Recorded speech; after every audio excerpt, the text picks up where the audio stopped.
350 years before the birth of Christ, the Greek philosopher Aristotle wrote a manuscript about plants.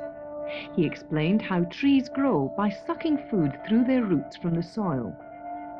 You might well think that Aristotle and the Arab scribe who later penned this copy of his ideas gave an accurate explanation of the way trees grow.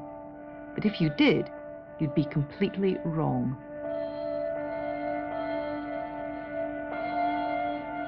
Most people believe that what you put into the soil goes into the plant. They'd be astonished if they thought that the vast majority of what goes into the plant actually comes from invisible gases in the air. It does seem extraordinary, doesn't it? If you don't want to understand the world, that's fine. You want to understand the world, you've got to learn these strange ideas. You know, you have to decide what you want to teach. But if you're going to decide to teach something, you have to decide to make it effective. And that's what this is all about. Aristotle never imagined photosynthesis. We now know that plants use sunlight to turn carbon dioxide gas from the air into solid material. Excluding water, only a tiny fraction of wood comes from the soil. Photosynthesis is just one of the fundamental scientific ideas that we spend time and money trying to teach. But it seems as though the science isn't being understood. This is the sort of place where you'd expect people to know how trees grow. It's graduation day at MIT, the world-renowned Massachusetts Institute of Technology near Boston. We are the premier engineering and science institution in the world. They think that all they've got to do here today is pick up their degrees and kiss a few distant relatives. But a team of researchers from the Harvard-Smithsonian Center for Astrophysics is armed with a film crew and intent on spoiling the party. They're here to put the graduates on the spot with some of the most basic scientific questions, such as, where does wood come from? This is a seed here. You can take it in your hand. Now imagine that we planted that seed, and out of that seed grew a tree. And here, you can take this. Now, what did all that stuff come from? Nature. In the ground, the soil, the grass, the dirt. What would you say to someone who told you that the weight of the tree came mostly from the carbon dioxide in the air? I said that's very disturbing, and wonder how that could happen. Came from carbon dioxide from the air? Oops. It's an interesting idea. Sounds weird. Are you surprised Yeah. at that idea? Yep. That'd be hard to believe because carbon dioxide is, well, it's a gas, and it doesn't seem intuitive that you could add mass taking in a gas. Uh-huh. This came from a lot of things. Watching graduates getting it wrong proved that even after extensive formal teaching, the most basic scientific concepts can fail to take root in students' minds. Matt Schnepp, director of the research group and a PhD in physics himself, admits that the MIT graduates are not alone. I certainly believe that soil is sucked up through the roots. And I was really surprised when some biologists explained to me, no, it doesn't work that way at all. It's got something to do with the air and so forth. And I could swear I studied this stuff, but it didn't make any sense to me. The weight from the... Is John in these shots here? I mean, somebody wasted a lot of money trying to educate me. You know, I've been through all this college and we paid for it. Why'd we bother? You know, we want effective education, and that's what this is about. Matt's team spend most of their time at school. They're not alone in suspecting that there is a problem with the way science is taught. But bringing cameras into the classroom has given them a chance to capture dramatic evidence on tape. They hope that when people see their material, there will be a revolution in science teaching, not just in the United States, but around the world. They've built their evidence from hundreds of children of all ages from schools all across America. The more they interview, the more convinced they are that their findings will be hard to believe. That's why they've had to present them in what, for academics, is an unusual way. A lot of people have written about what children think and what they say, but if you read what they write, unless you've actually spoken to a child and asked the child a lot of questions about science, you don't really believe that the things that are written are true. But if you take videotapes of it, it becomes suddenly very real, and you can share it with other people. In some ways, confront people with it.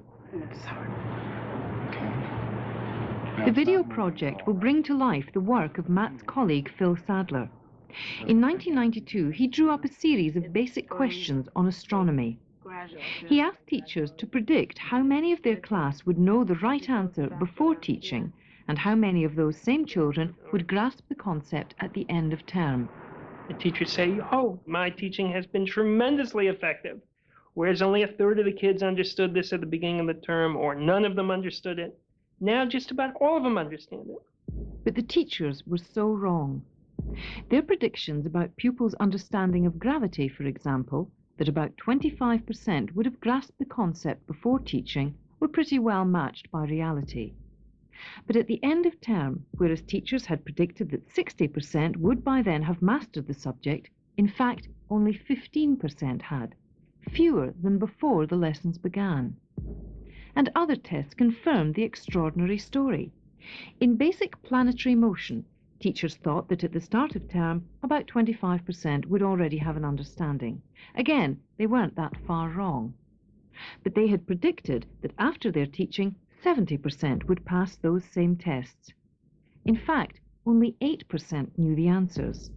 This same astonishing pattern emerged again and again. When I present my research evidence to teachers in meetings, or show it to them privately, it always starts with disbelief.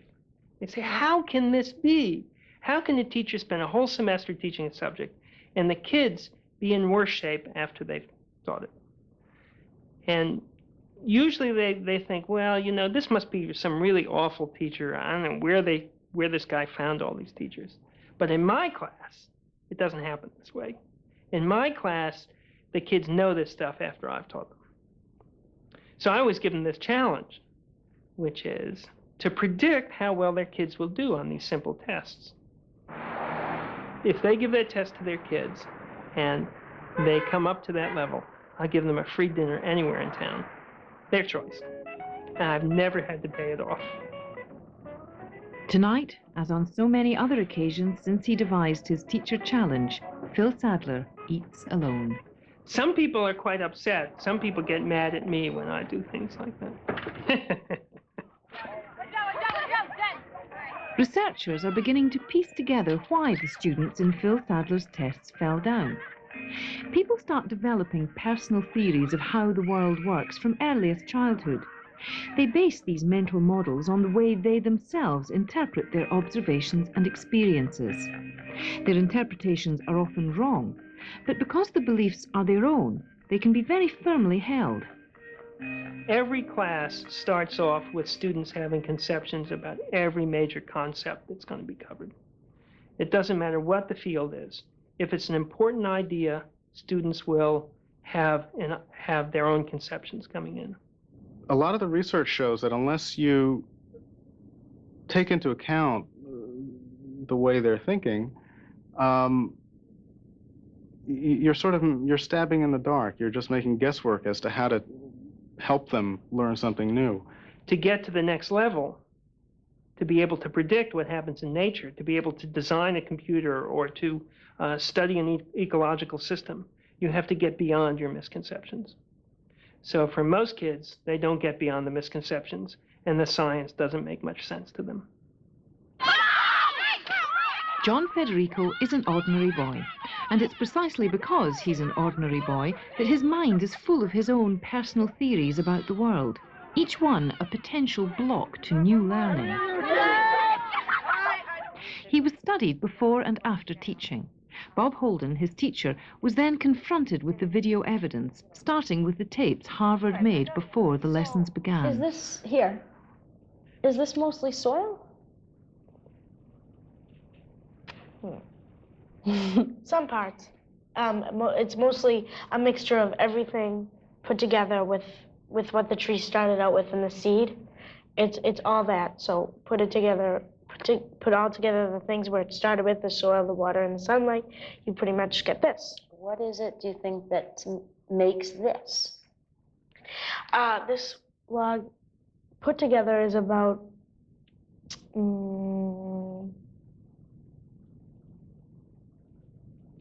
60% water, I'm going to say. All right, sunlight. I'm going to put 0% sunlight and about 40% soil because, as you can see, you know, there's lots of soil on the top, and I'm sure there's lots of minerals from the soil on the bottom. So I'm going to say about 40% soil, and that makes up 100. Thank you. I really appreciate it that you made it so clear. Before teaching, John's common sense tells him, quite wrongly, that everything a tree is made of comes out of the ground. About plants. Okay, well, that's I think he did some good thinking. I think that backyards would look a lot different if it was really true about all the soil disappearing. Could be a problem trying to generate all that soil. People would be bringing truckloads of soil into their backyards. And the fact that the gas is critical. Now, I hope the next tape shows that he does understand. I don't know what it shows.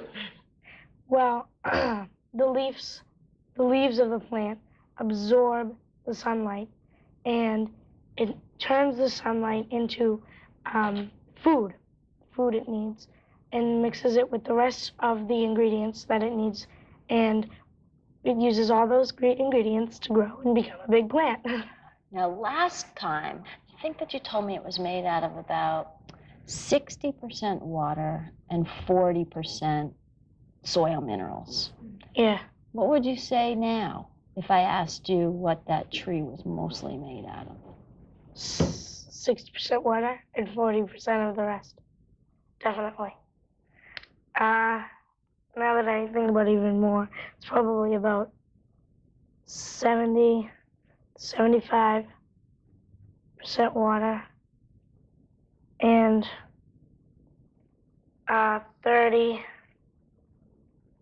25 to 30% of the rest.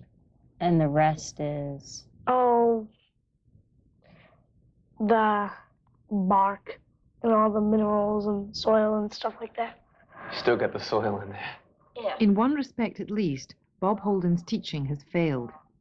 John's personal theory remains, and carbon dioxide from the air doesn't even enter into it. Well, let me just tell you something that some people think that that wood right there is almost completely made of carbon. What do you think about that? I think they're wrong. There's no possible way that something that just came off of something that was living could be just made out of carbon. I don't know what happened. I tried to draw it together showing molecules, and we had studied molecules, and yes, there's the starch molecule, and it's turning into sugar. Plants need energy too, right? So where do they get their energy from? Starch. From the starch they make. I thought I made it clear. From the sun to a plant, piece of cake. It's bad enough to just see yourself on video, for example. If any of you have ever done some home videotaping and seen yourself on video, it's a very disturbing experience. And teachers seeing themselves teach on video is very disturbing.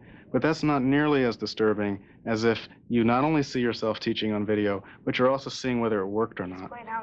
They come back and say, my God, I just taught them that, and I thought they understood what I said.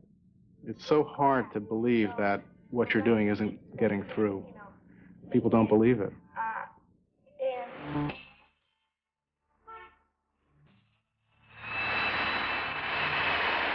Saugus, Massachusetts, 10 miles northeast of Boston.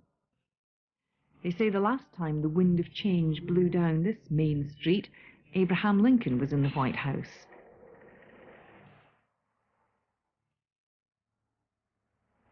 But at the local high school, a revolution is trying to happen. And you've got one in the middle there. This is the new Jim Carter. After 27 years of teaching, the old Jim Carter allowed the cameras into his classroom. The recordings made him question the way he teaches and forced him to be honest about his job for the first time. You've got it on? Oh, okay. A lot of times they'll sit there and they'll nod sagely as if as if they're getting all of this stuff. Sometimes you're conned into believing that they really do. You know, you certainly like to think that they are. You're getting it. You know, you're presenting it in a way that you figure, well, anybody can. I mean, I have got this thing down to the point now where any dolt can understand what I'm doing, and you present it, and they'll take their notes and they'll do the problems. But too often there'll be a significant percentage that don't really get it. Don't really. They'll give you back what you gave them because they really didn't understand and grasp and internalize the concept that you thought that you had presented in such a clear way. It would run up through it would go through the... Before Jim taught his students electricity, several were asked if you can light a bulb using only a battery and some wire. Not only did they say yes, the correct answer, but their circuit diagrams, while not quite right, were pretty good attempts. I've done this thing, it seems like forever. I mean, I can't even begin to remember when the first time it was that I dealt with something like wires or switches or sockets or that sort of thing. Maybe to me it was intuitive when I first dealt with it, that this has to be the way it has to be and things put together that way. Maybe that's just the way my mind works. When you try to transfer that assumption to other people, that's when you start to make some errors, because it's become obvious that you can't do that. You can't assume that what's blatantly obvious to you and has always been blatantly obvious to you is going to be that way to somebody else, especially a kid. And did you learn anything about this in class? After teaching, Matt's circuit diagram shows that he has lost his understanding. He has been confused by the lessons. We didn't use batteries to power the light bulbs. When we did light bulbs, he had a power source off on the other side. You know. I don't. This is really something. Yeah. He has regressed, or something. How the batteries would work? Not particularly. You couldn't walk away from that video session and not have been, at least affected by it. I mean, that's a real jolt, and I don't think I'll ever shake the memory of it. Connect one of the... After teaching, Jennifer can draw a perfect circuit diagram, the sort of drawing that would command full marks in an examination. But dig a little deeper. Now she doesn't believe that battery and wire alone are sufficient to light the bulb. Add to this to make the light bulb light? Just a little case. In class, the light bulbs were held upright in sockets. Jim assumed it was obvious that they were only there for convenience. But Jennifer has developed a misconception that was overlooked during teaching. She now thinks that you can't light a bulb without a socket. Because I think you need the pieces to carry the charge. I don't think it'll work just connecting the wires to the light bulb. If it did work, then what would you think? I'd fall off my chair. Okay, all right. Let's see what happens.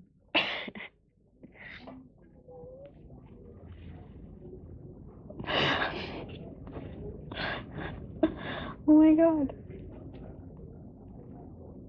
Oh, it worked. Would it have made any difference if you had done this in class? Yeah, I would have known how to do it. It's a very sensitive job, confronting somebody with what looks like a failure in their job. And so we spend a lot of effort trying to make sure that the teachers who work with us don't feel like they're being singled out and being criticized, but instead, they go into it knowing this is an experiment. I'm going to take a look at one of my students, and I'm going to follow them through my teaching and take a look what happens later.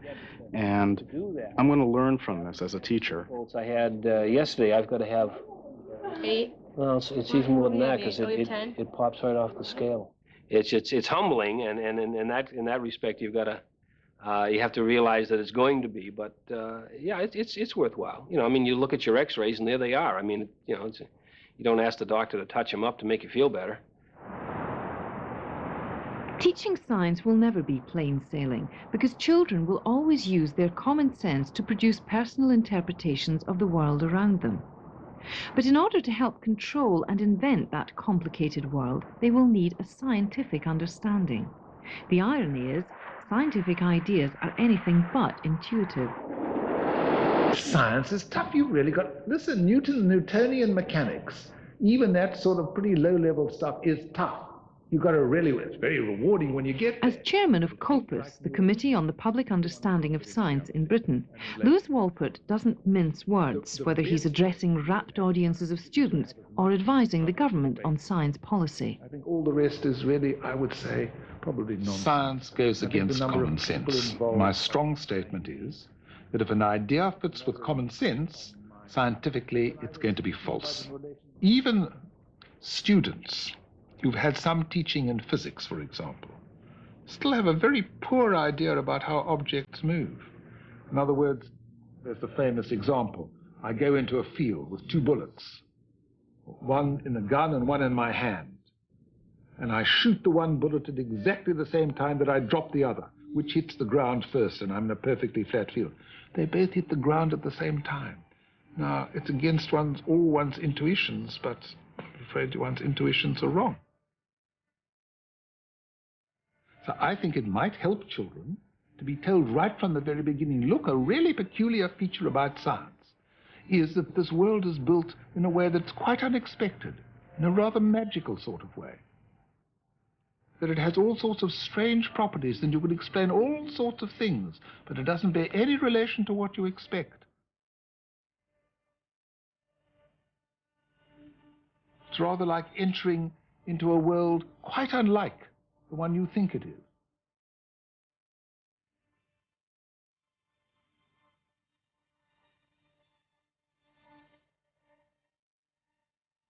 If you take a concept such as gravity, I, along with a lot of other teachers, can teach gravity very straight faced and say that it is this invisible force which acts at a distance, which makes things fall, which increases if the masses of objects are larger, and present it as if it wasn't in any way problematical.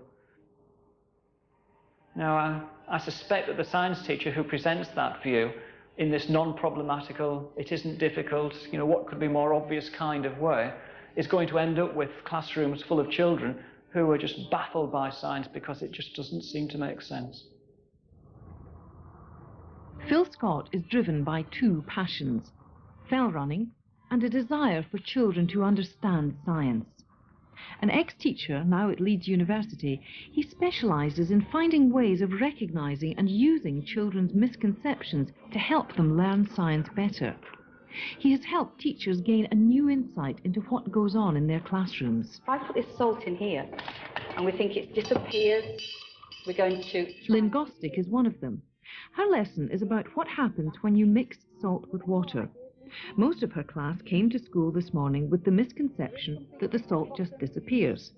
It's her job to make sure they don't go home the same way.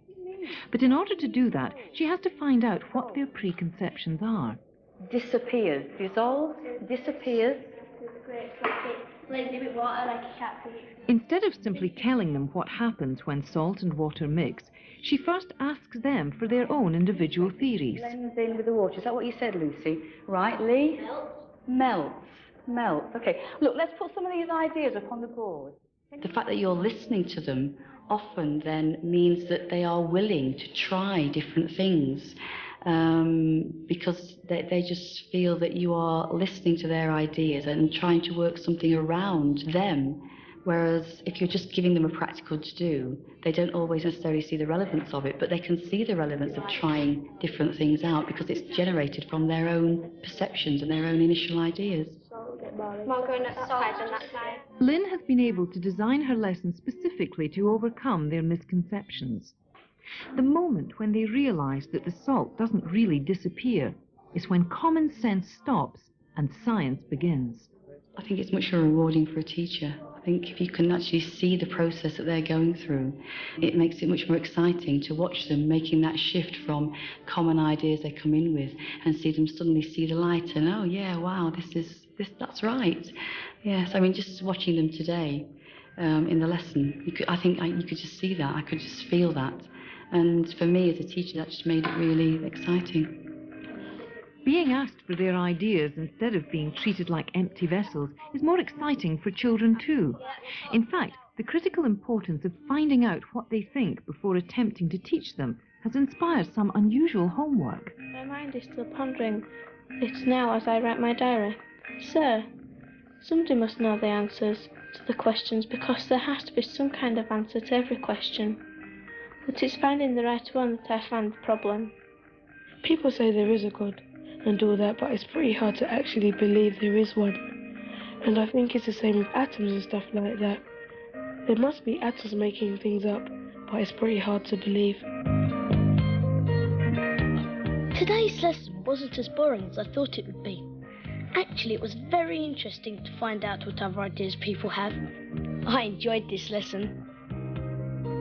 We used diaries. At the end of each lesson, the students were given a small book and asked to make diary lessons about their thoughts about the lesson, how they felt that lesson had gone, and their thoughts particularly about the science ideas that they had been thinking through. There were some absolutely amazing findings in terms of the sophistication of the ideas that the students were thinking about for themselves. Asking children what they think, it draws them inside the problem and gives them a footing there.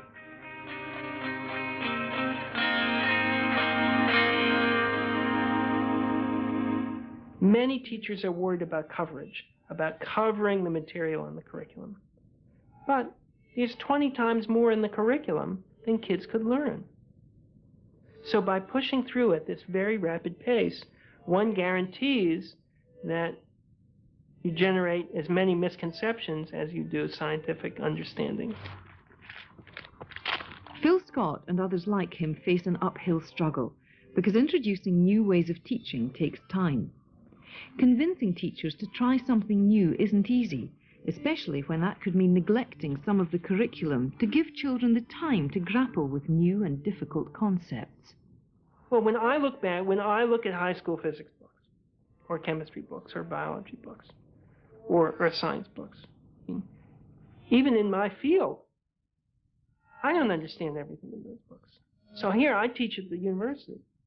Does it make any sense to require of students all of this content if professors don't understand a good amount of it? Doesn't make any sense.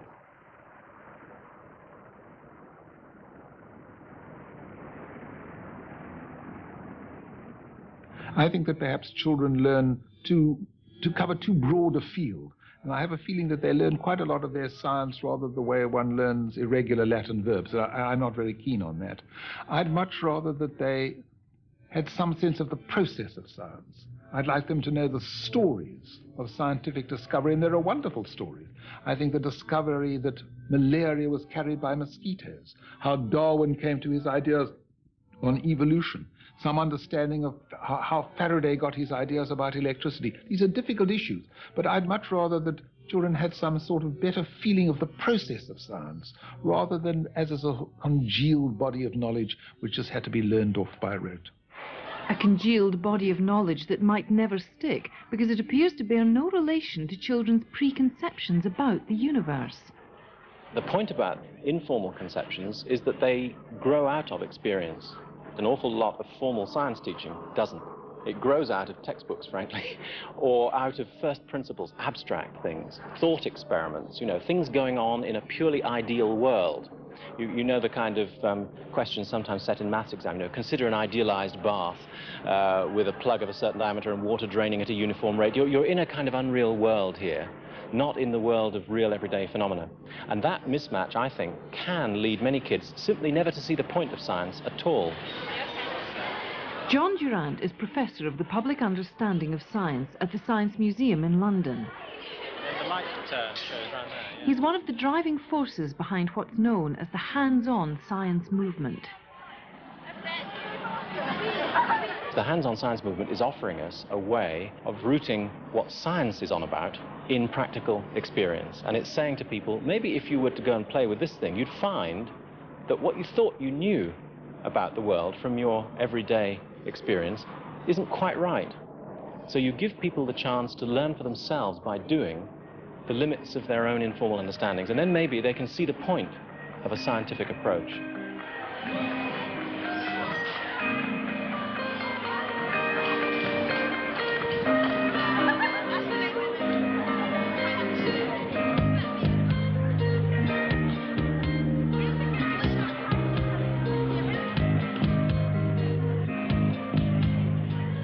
This kind of play has been carefully designed to make children confront common misconceptions through practical experience.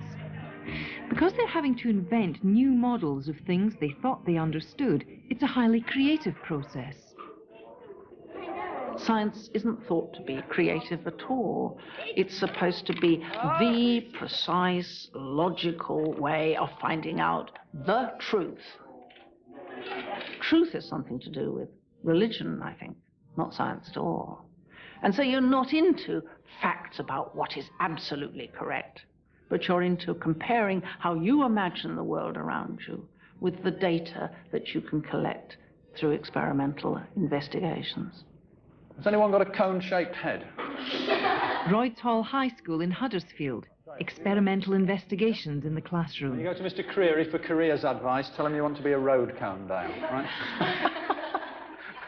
Daz Twigger is convinced by the recent research, and he's even studying for a PhD in children's misconceptions. He tries hard to use his newfound knowledge about how children learn. It does wonders for you, Dale. But it's not easy. You don't have a free hand. I think there are times when you probably drop back into habits of just churning out reasonably successful lessons from the past because you just haven't had time to sit and think things through. How's that? You'd come out thinking, this lesson's gone really well. You know, you'd done everything you intended to do, your pacing was right, the kids appeared to be engaged, and then you'd ask a diagnostic question at the end of it and discover that you weren't anywhere near where you wanted to be. Can we see the front again, please, Taj? Right, your last go. Given the nature of formal assessments, you could often have kids who could answer exam questions on things, trot out routine formulas,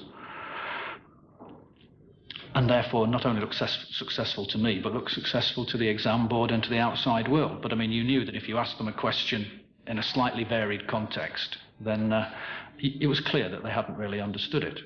So in terms of the real purpose of what you're doing, the understanding, you'd feel very unhappy. But I have to say, there'd be a sense of, well, I've covered myself. As long as they only ask typical questions, I know these kids can manage those. Twigger's not alone. There's now strong evidence that the alarming situation he describes is commonplace. According to a widely respected report by King's College London, the apparently acceptable level of examination performances hides disturbingly widespread areas of gross and damaging confusion. Public testing can never be what the researchers call valid, absolutely cut and dried. You're supposed to write down 2B. Your child has reached 2B, by which I mean not 2C or 2A, but 2B. And you're bound to be wrong. So nobody can say of assessment that it has got to be rigorous, because it won't be. And unfortunately, it gives the impression, when it's in the public arena, that it is. The engineering graduates of MIT have been right through the system of public assessment.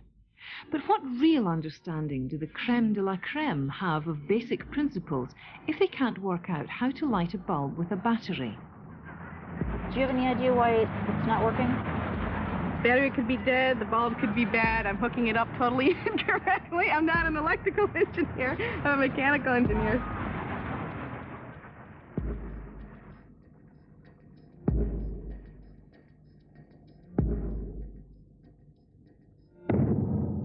It's a very curious thing about science, that you can spend your life, really in this country, and I just imagine in most countries, without knowing any science at all, quite satisfactorily. You can live your day-to-day life being science empty, as it were. However, I think there are various reasons why that's not such a good idea. One of which is, of course, is that you lose an important democratic right, and that is to really comment on those You effectively lose the democratic right to comment on those issues of science that affect your life. Nuclear power, the environment, and I say the environment. If you know no science, how do you distinguish between ecobabble, you know, the sort of the wildest claims about the environment, and what the real issues are? When you come to issues of genetic engineering or biotechnology, I think it's very hard to enter into the public debate, which is an important public debate, if you know no science at all. They ought to be able to analyze the evidence and have enough scientific concepts to be able to give their full weight as citizens to really important decisions. And there is a lot to be said for the fact that if any citizen lacks scientific education, they cannot do this. They are just manipulated by the so-called experts who give them not only data, but also the conclusion they should come to.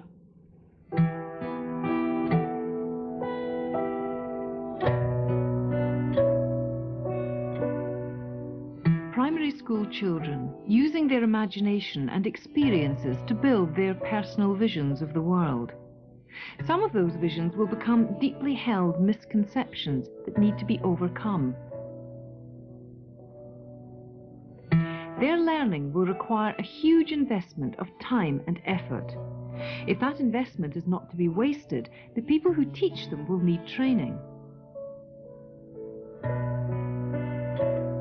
Until recently, primary science teaching was informal and disorganized. Then everything changed.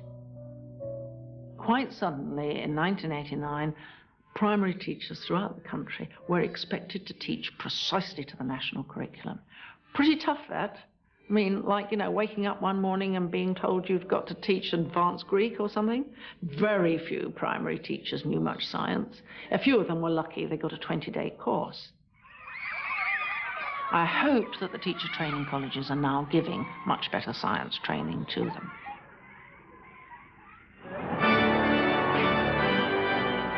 Summer 1994, graduation day at a top teacher training college in southeast England. These future primary school teachers will be faced with the job of starting younger children than ever before on the road to scientific literacy. Before long, they'll be explaining to their classes how plants grow. We asked them for their reaction to the idea that trees are made out of carbon from the air. I wouldn't believe you. This is made up of wood, which is solid. So there's not much gas in there, I wouldn't think. I'd say I'd probably... What, you say people don't believe that? Yeah, I'd be one of them, to be honest. It's a bit difficult to comprehend, because I can't feel carbon dioxide, and this is jolly heavy. Put your legs up. Hey, Dave. To have a society that really is at ease with science, many believe that we first have to help teachers themselves shake off their childhood misconceptions. You have to decide what you want to teach, but if you're going to decide to teach something, you have to decide to make it effective. And that's what this is all about.